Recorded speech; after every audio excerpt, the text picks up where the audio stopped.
সভাপতিবৃন্দ, জেলার সংগ্রামী নেতৃবৃন্দ, থানা এবং ইউনিয়নের নেতৃবৃন্দ, সংগ্রামী সভার সদর ইউনিয়নবাসী, আসসালামু আলাইকুম ওয়া রাহমাতুল্লাহি ওয়া বারাকাতুহু। সংগ্রামী সভার সদর ইউনিয়নবাসী, জামাত ইসলামী শুধুমাত্র গতানুগতিক কোন রাজনৈতিক সংগঠনের নাম নয়। জামাত ইসলামী এমন একটি রাজনৈতিক দল যে রাজনৈতিক চর্চা করার মাধ্যমে বাংলাদেশের দ্বীন ইসলাম ইনসাফ ভিত্তিক কল্যাণকর রাষ্ট্র কায়েম করার প্রতিশ্রুতিবদ্ধ সংগঠন। সংগ্রামী সভারবাসী, বাংলাদেশ জামাত ইসলামী মানে হচ্ছে কল্যাণের রাজনীতি। বাংলাদেশ জামাত ইসলামী মানে হচ্ছে চাঁদাবাজ মুক্ত একটি রাজনৈতিক দলের নাম। বাংলাদেশ জামাত ইসলামী আল্লাহর এই জমিনে আল্লাহর দ্বীন প্রতিষ্ঠা করার যে পদ্ধতি নিয়ে কাজ করছে, এই পদ্ধতি নিয়ে কাজ করার বিষয়ে রব্বুল আলামিন আজ থেকে 1450 বছর কোরআন নাযিল যখন করেছিল, তখন রব্বুল আলামিন তার পবিত্র কোরআনে সূরা হজের 40 নম্বর আয়াতে বলেছেন, আমি একদল মানুষ থাকবে তাদেরকে ইসলামের কথা বলার কারণে বাড়ি ঘর ছাড়া করা হবে, তাদেরকে শাহাদাতে বরণ করা হবে, তাদের উপরে জেলে জুলুম নির্যাতন করা হবে। জামাত ইসলামী বিগত 14-15 বছর ফ্যাসিস্ট আওয়ামী লীগ সরকারের দ্বারাই এদেশের সবচাইতে নির্যাতিত নিপীড়িত মজলুম সংগঠন।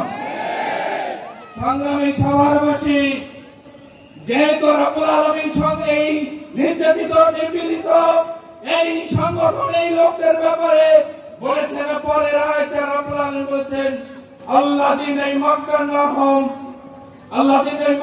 ফিল আরদি ওয়া আকামুস সালাতা ওয়া আতুজ যাকাত। রব্বুল আলামিন বলেছেন, এই মানুষগুলোকে, নির্যাতিত নিপীড়িত মানুষগুলোকে রব্বুল আলামিন যদি কর্তৃত্ব দান করে সমাজ পরিচালনা, রাষ্ট্র পরিচালনা করার জন্য, তাহলে এই দলটি, এই মানুষগুলি সমাজে ইসলামিক অর্থনীতি ব্যবস্থা কায়েম করবে, জাকাত ভিত্তিক অর্থ ব্যবস্থা কায়েম করবে এবং তারা এই জমিনে সালাত জামাত কায়েম করবে, সৎকে আদেশ দিবে, অসৎ কাজ থেকে মানুষকে মুক্তি দেওয়ার জন্য আহ্বান করবে। সংগ্রামী সভারবাসী, জামাত ইসলামী আমি আগে বলেছি ঠুনকো কোন সাধারণ রাজনৈতিক দল নয়। জামাত ইসলামের মাধ্যমে যদি আল্লাহর জন্য দিন প্রতিষ্ঠিত হয়, যেটা আজকে আমাদের সমাজ ব্যবস্থা সবচেয়ে খারাপ অবস্থার মধ্যে দিয়ে আছে, সুদভিত্তিক অর্থনীতি, নামাজ না পড়ার কারণে বেহায়াপনা সমাজ ব্যবস্থা এবং অসৎ কাজ দিয়ে আজকে সমাজ একেবারে ভরে গেছে, সেখান থেকে সমাজ মুক্তি পাবে। সংগ্রামী সভাবাসী, যখন জামাত ইসলামী কার্যক্রম নিয়ে যখন কাজ করছে, তখন আমাদের দেশে কিছু রাজনৈতিক দল আমাদের বিরুদ্ধে মিথ্যা প্রপাগান্ডা চালিয়ে আমাদের এই কাজকে, ইসলামের এই কাজকে বাধাগ্রস্ত করার চেষ্টা করছে। সম্মানিত নেতৃবৃন্দ, সম্মানিত সভারবাসী, আমাদেরকে রোগচক্ষু দেখে ভয় দিয়ে লাভ নাই।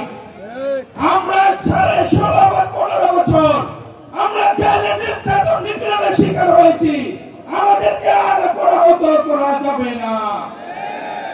আরো নতুন করে ষড়যন্ত্র করছে, আমাদের ইসলাম নাকি প্রতিষ্ঠিত হলে নারীরা নাকি সবচেয়ে খারাপ অবস্থার মধ্যে থাকবে, গার্মেন্টস ফ্যাক্টরিতে নাকি তারা চাকরি করতে পারবে না।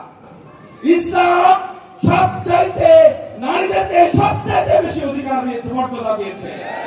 আগামী দিনে জামাত ইসলামের নেতৃত্বে দাঁড়িপাল্লার প্রতীক যদি বিজয়ী হয়, এই বাংলাদেশে সবচাইতে নিরাপদে নারীরা সবচাইতে বেশি থাকবে।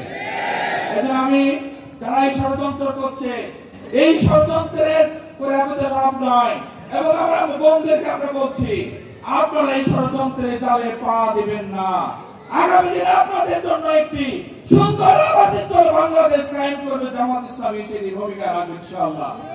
আগামী দিনে জামাত ইসলামী দাঁড়িপাল্লার পক্ষে সাভার আশুলিয়ার জননেতা মাওলানা আফজল হোসেন ভাইকে আমরা যদি পার্লামেন্টে পাঠাতে পারি, সৎ খোদাভীরু ব্যক্তিকে যদি পার্লামেন্টে পাঠাইতে পারি, অবশ্যই এই বাংলাদেশ এই সমাজ সবচেয়ে সোনার সমাজে রূপান্তর হবে।